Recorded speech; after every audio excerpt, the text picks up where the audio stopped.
Bom, vamos falar sobre dízimos e ofertas? Bora lá. Vamos lá. Esse é um assunto... Diversas vezes as pessoas, elas criticam pessoas, e no caso, pastores, missionários. Ah, fulano cobra, por exemplo, para pregar. Tem que pagar X para você trazer tal líder religioso. Ou até mesmo a base da teologia da prosperidade, né? Muita gente acha que a teologia da prosperidade, na verdade, não tem nada de bíblico. O que você tem a dizer sobre isso? Bom, vamos lá. O salário do obreiro é uma coisa, dízimos e oferta é outra. Vou dividir em duas partes pra gente poder entender. Dízimos e ofertas não é obrigação. Ninguém é obrigado a dizimar e ninguém é obrigado a ofertar. Porém, o dízimo é bíblico. A Bíblia diz que antes da lei de Moisés, Abraão, Ló já dizimavam. Então, a Bíblia diz em Malaquias 3:10: trazei todos os dízimos da casa do tesouro para que não haja pobreza, mas que haja mantimento na minha casa, e eu, Senhor, abrirei a janela do céu, derramarei sobre vós uma bênção tal. Como todos conhecem o texto. O contexto do livro de Malaquias não era só voltado na questão de dízimo, era voltado na questão da corrupção dos sacerdotes. Tendo o melhor, davam o pior para Deus. O pessoal levava os seus sacrifícios, as suas ofertas até o templo, e os sacerdotes pegavam as ovelhas mirradas, capata quebrada, cegas, entregavam a Deus, e as melhores ovelhas eles se aproveitavam para si. Deus levanta Malaquias, que é classificado como um profeta menor na teologia. Ele levanta Malaquias para denunciar a corrupção dos sacerdotes. Só que Deus toma a boca do profeta Isaías dizendo que os sacerdotes eram injustos com Deus. Tendo o melhor, davam o pior. Aí vem a instrução de Deus: trazei todos os dízimos na casa do tesouro. Não há um versículo na Bíblia, não há um texto na Bíblia em que Jesus aboliu o dízimo. Jesus não aboliu o dízimo, Paulo não aboliu o dízimo, Pedro não aboliu o dízimo, nenhum dos apóstolos aboliu o dízimo. O dízimo é bíblico, a oferta é bíblico. Agora, aonde está a grande questão? É obrigado? Eu vou pro inferno se eu não dizimar? Eu vou pro inferno se eu não ofertar? Eu acredito que não. Porém, a igreja como comunidade, antes dela ser comunidade, ela tem custos e gastos. E é através do dízimo e oferta que a igreja se mantém. Então, o dízimo e oferta não é obrigado, porém, é necessário dizimar e ofertar. Ponto nisso aqui. Agora, quando a gente vai para a parte do obreiro é digno do seu salário, as pessoas criam muito problemas e grilos com pastores e pregadores que estipulam valores para poder estar ministrando o que eu chamo de não valores, porém ofertas. Existe até um problema de pessoas que confundem oferta com cachê. Cachê é para a pessoa que vai fazer um show de prefeitura. Oferta é quando você vai abençoar alguém. A Bíblia diz que no Novo Testamento, Jesus ia pregar nas igrejas e ia pregar em lugares e recebia ofertas. Paulo, em suas viagens missionárias, tanto na igreja de Éfeso, tanto na igreja de Tiatira, tanto na igreja de Colossenses, tanto na igreja de Filipenses, tanto na igreja de Coríntios, quando ia pregar nessas igrejas, ele recebia ofertas missionárias. Porque a oferta missionária ela é voluntária para abençoar o mensageiro, o pregador, o pregoeiro do evangelho. Agora a Bíblia diz no Antigo Testamento que todo obreiro é digno do seu salário. Outro texto: Deus não dispensa ninguém de mãos vazias. Ora, se Deus, que é o Criador dos céus e do universo, não despede nem eu, nem você, nem ninguém que se apresenta diante dele de mãos vazias, quem dirá o pastor ou a igreja que está trazendo o pregador? O que eu sou contra? O abuso e a exploração que muitos se afloram na igreja. Teve até uma polêmica há alguns meses atrás, dizendo que eu cobrava 10, 15, 30, 100 mil reais para estar pregando em igreja. Coisa que eu já desafiei várias vezes, desafio novamente. Eu quero que a igreja que me pagou 10 mil, 15 mil, 20 mil, se manifeste, apresente o recibo e diz: ele veio aqui por 10 mil, ele cobrou tal valor. A realidade é que o meu caso, nós estudamos as condições da igreja. E muitas das vezes não é por causa da condição da igreja que eu deixo de levar o evangelho. As pessoas acham que eu sou milionário, rico, exploro as igrejas, tiro oferta e deixo o caixa das igrejas saqueado porque eu vou lá e tiro 10 mil, 15 mil. Na realidade é só você ir entrar em contato com a igreja que eu estou pregando e perguntar quais são as condições que eu fui levar a palavra de Deus para mim poder estar com eles no congresso ou no culto. Então eu sou favorável às pregadoras ser abençoado, talvez por uma questão de logística, eles estipulam um valor que também não é errado, né? Tudo tem o seu gasto e tudo tem o seu valor, né? A Bíblia que você compra para você levar não é de graça, o terno que você usa que muitas igrejas exigem que pregadores estejam de terno. Ontem eu estive numa igreja que exigiu que eu estivesse de terno e de gravata. Então, muitas das vezes, tudo que o pregador usa, atribui cursos teológicos para não pregar heresias em cima do público, é gasto, é pago. O pregador, ele não trabalha, porque ele trabalha para a igreja. Então, se ele trabalha para a igreja, ele come o quê? Ele vive do quê? Ele se alimenta do quê? Ele sustenta a sua casa como? Então, já é mais do que provado do que apóstolos, discípulos e pregadores do evangelho viveram das ofertas das igrejas. Muito interessante. Então, o que você está dizendo é que o que é mais comum é existir um valor para custos e também a questão do tempo, o trabalho de você ser um missionário, de ir pregar em uma determinada igreja. Mas não é algo no sentido de... Algo explorativo, algo não é no sentido abusivo. assim, olha, se você não fizer isso, se você... Por exemplo, você tá lá no púlpito. Olha, se você não doar tanto e etc., sua vida não vai prosperar, você não vai receber tal promessa e não concorda com esse tipo de coisa. Bom, aí a gente já entra no caso da teologia da prosperidade. A teologia da prosperidade, ela criou andamento, acredito, se eu errar alguém, me perdoa, me corrige, acredito que uns 30 e poucos anos atrás, começou essa história da teologia da prosperidade. Porque uma coisa são dízimo, oferta, outra coisa são votos, propósitos e sacrifícios. E criou-se a ideia de que se você não abençoar, se você não dizimar, não ofertar, em português, claro, vai ficar todo lascado, né? Porém, confundiram um pouco promessas com ameaças. Transformaram as promessas bíblicas com ameaças do altar. Entendi. A Bíblia diz assim, dando que se recebe. Júnior, se você planta uma semente de melancia, você vai colher morango? Não. Pode falar. Se você planta uma semente de abacate... Se você planta, você quer que ela você cresça. você planta uma semente de banana e vai nascer um abacate? Não. Não. A Bíblia diz assim, dando que se recebe, plantando... Obrigado. Plantando é que se recebe. Porque na obra de Deus, quando nós ofertamos, plantamos, como eu disse, Deus não despede ninguém de mãos vazias.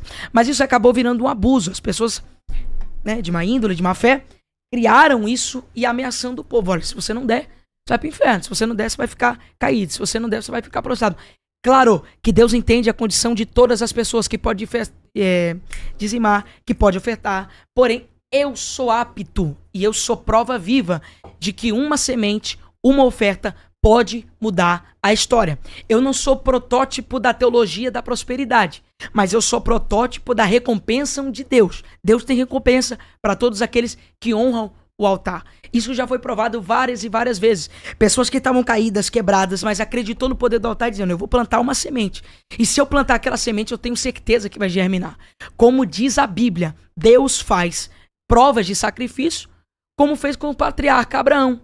Diz, patriarca Abraão, se você pode sacrificar algo, sacrifica o seu filho no altar.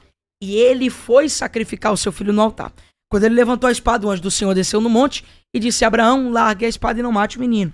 Por que Deus não aceitou Isaac como sacrifício? Porque o sacrifício ou a oferta, Júnior, não é na quantidade, mas é na ação, é na fé. É tudo uma questão de fé. Porque quando aquela mulher só tinha 2 moedas de prata ou bronze, não lembro agora, ela oferta, Jesus observa e diz, ela deu a maior oferta. Por que ela deu a maior oferta? Sendo que tinha gente, fariseus, saduceus, que estava dando ouro, prata, bronze, e ela deu só 2 moedas e foi a maior oferta. Porque ela deu tudo que tinha, ela deu o seu tudo. Não foi o ato de muito, aliás, não foi a questão do muito, mas foi o ato de contribuir, o ato de dar. A pessoa que mesmo não podendo, ela oferta. A pessoa que, mesmo ela recebendo aqueles R$1.500 que ela recebe lá do seu serviço ou do seu emprego, mas ela é fiel a Deus no dízimo. Você acha que Deus não vai abençoar essa pessoa? Então Deus é um Deus tirano. Então eu vou rasgar a Bíblia e vou deixar de pregar o evangelho, porque se Deus não honra a fé daquela pessoa, como que eu vou concordar? Como é que eu vou concordar na recompensa de Deus? Mas assim, o que muitos apontam não é apenas a questão do eu estou doando para a igreja. Falam-se muito também de uma vida de ostentação, de muito luxo. Aí são os picaretos, os charlatões e os bandidos do altar. São os safados, desculpa a expressão, que utiliza da fé do povo, são os ratos e os lobos. Tem que existir uma espécie de coerência entre a vida do pastor, enquanto pastor, e a vida da comunidade a qual ele serve?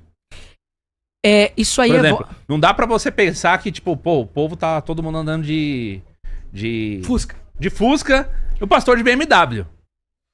Né? Tem que ter uma coerência ali também. Eu acho assim. Esse é um problema. É um problema. Isso é um problema. Se o pastor anda de Fusca, ele tá em pecado. Se anda de BMW, tá roubando o povo. As pessoas atribuem à igreja. Isso vai dar polêmica. As pessoas atribuem à igreja com me ajude, o patrimônio do pastor. Pronto. Tá. Elas acham que o carro que ele compra é fruto da igreja. Elas acham que a casa que ele tem é fruto da igreja. Eles acham que o dinheiro que ele tem é fruto do caixa da igreja. A realidade, ô Júnior, é que tem uma pesquisa que 78% dos pastores não recebem salário. Coisa que é bíblico. Sim. O obreiro é digno do seu salário. Eles não recebem salário. A maioria dos pastores hoje trabalham. Então, o suor, o labor deles gera o seu carro, a sua casa, e não o caixa da igreja. Agora, pessoas de má fé pegam esses bandidos, esses ladrões que roubam a igreja na cara dura, que tiram o dinheiro do órfão e da viúva para se manter, aí eles tripudiam isso em cima da igreja, como se todos fossem bandidos. Júnior, não é porque tem um safado que todos é safado. Não é porque um é bandido que todos é bandido. Se tem um médico bandido, todos são bandido? Se tem um advogado bandido, todos são bandidos? Claro que não. Existe aqueles que ainda prezam pelo altar da igreja e prezam pelo dinheiro dos seus fiéis. Agora, todo o dinheiro que é arrecadado dentro da igreja deve ser aplicado, na minha visão, para o mantimento da igreja. Muitas igrejas, hoje quase 80% das igrejas não pagam aluguel. Uhum. Ou seja, a gente diz que 80% das igrejas não tem salão próprio. 80% das igrejas pagam aluguel. 80% da igreja paga, aliás, 100% da igreja paga conta de luz, conta de água, e outra coisa, mantimentos, copo descartável, água e tudo, e por aí vai. Hoje as igrejas estão se modernizando ainda mais, com telão de LED, acústica. Existem igrejas precisa que têm... de dinheiro pra essas coisas. Precisa de dinheiro. Existem igrejas que têm problemas com a vizinhança, problemas com barulho, problemas com horário. Então, querendo ou não, para que evite problemas, a igreja investe numa acústica. Tudo isso é dinheiro.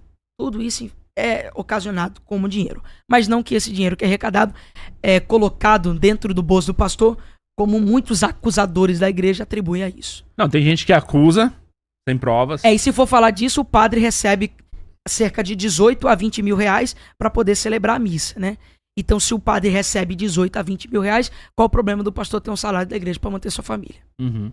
Não, eu já conversei com o pastor Rodrigo Mussolini, por exemplo, ele disse que ele não recebe nada da igreja. Mas ele tem o canal dele no YouTube, ele tem livros, entendeu? Ele tem várias coisas que ele consegue, que a audiência compra, ele faz alguns eventos, aí no final do evento ele vai lá e fala, pessoal, quem quiser comprar o livro tal, quem quiser... Fontes de renda, né? Exatamente. Então, pra ele não ganha da atividade pastoral, mas ao redor ali ele tem outras formas. O próprio canal dele gera uma receita no YouTube e assim por diante.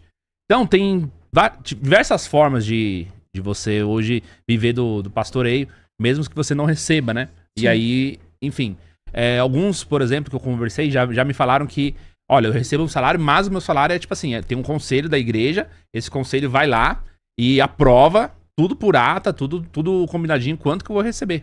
Sim. Tipo assim, não é o que sobrou no mês tá no bolso dele, entendeu? A igreja nem é dele em específico. Tem um conselho, tem uma estrutura, entendeu? Esse colegiado aí mostra, tanto tem que ir pra tal lugar, tanto daqui pode ser remuneração do pastor.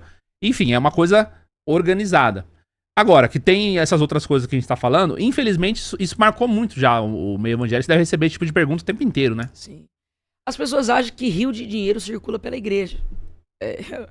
Eu conheço igrejas que na hora do ofertório levanta R$7 de oferta. E como que você vai nessas igrejas?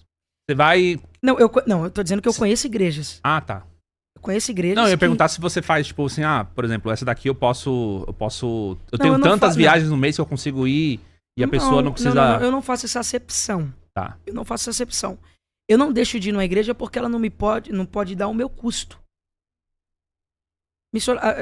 Muitos casos acontece isso. Miguel, eu falo com o pessoal da minha assessoria, meu assessor, o Heitor, um abraço pra você. Heitor, a gente tem tal condição pra trazer o Miguel. Tem data livre? Se tiver data livre, eu vou. Não é por causa de dinheiro que eu vou deixar de ir numa igreja. E se os pastores estiverem me assistindo, por favor, tem centenas de relatos, não preciso falar isso aqui, porque pastores que já me receberam nas suas igrejas sabem disso. Agora, existe igrejas que na hora do ofertório levanta R$7, R$12. Agora tem gente que acha que na hora do dízimo da oferta levanta 100 mil, 200 mil. Vá numa igreja. É público, vai lá no final do culto e fala assim, pastor, quanto que entrou de oferta? Não custa as pessoas ir lá e perguntar. Agora as pessoas acham que a igreja tem 40 pessoas, vai entrar 100 mil. Todas as pessoas vai dar R$1.000 de oferta. Então não estou dizendo que são todas assim. Existem igrejas de canalhas e bandidos que é assim. Agora, não todas são assim. Existem igrejas que lutam. O pastor luta para pagar aluguel. O pastor tem que trabalhar. O pastor tira da boca dos filhos. O pastor tira de dentro de casa para manter a igreja. Isso não é em 100. Isso é a maioria de pastores que às vezes deixam de comprar algo pro filho, pra filha, para deixar a porta da igreja aberta. E as pessoas chamam esses caras de ladrão, de bandido, sendo que eles estão dando a sua vida para manter a porta de uma igreja aberta, né? Sendo que às vezes eu discordo disso, muitas das vezes. Porém, pela paixão, pela obra e pelo evangelho, o cara faz isso para manter a igreja. Entendi. Convenceu.